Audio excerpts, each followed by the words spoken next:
All right, we're here today to talk about this battery-powered underground timer that can be used with any of our valves. It's a very handy and useful timer for those situations where getting electricity or sprinkler wire from the timer to your valves is quite tricky, or it's a long distance away from the house or anything like that. This timer is battery powered. It can control up to 4 stations. Gives you up to 2 programs and 4 start times per program, so ultimately 8 start times. It has full functionality in programming, intervals, odd, even, or days of the week type of watering times, allows watering budget, rain delay, so all the features that you typically see in the underground timer selection that we have, but this one is battery powered. Let me show you what comes in the box. First of all, you're going to get the timer itself, and then you're going to get one valve, and it's going to come with one of our DC solenoids. Now I should mention that while this timer will work with any of our valves, in such cases you're probably going to need to replace the solenoid. Most timers come with AC solenoids because they run off of AC power. But because this is battery powered, it's using DC power. So we have special solenoids, which we're going to link below. You can find out more about that, where to get those, etc. And these solenoids are DC powered. They also have this connector that's watertight that allows you to just connect to the bottom of the timer.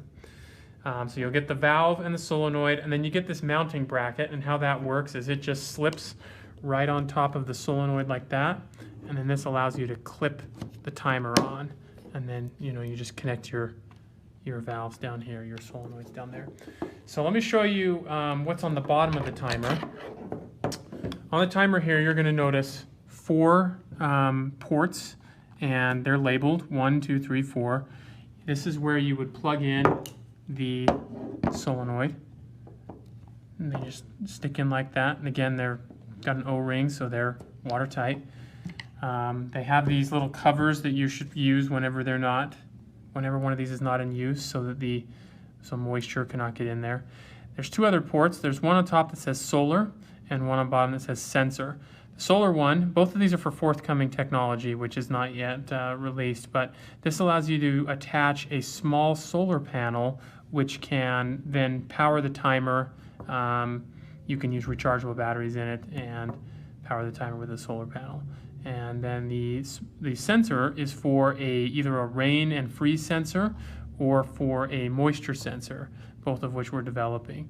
That would plug in, and it would detect any rain or freezing conditions and automatically shut off the timer if that was the case. So let me show you inside the timer itself. It's in this watertight casing.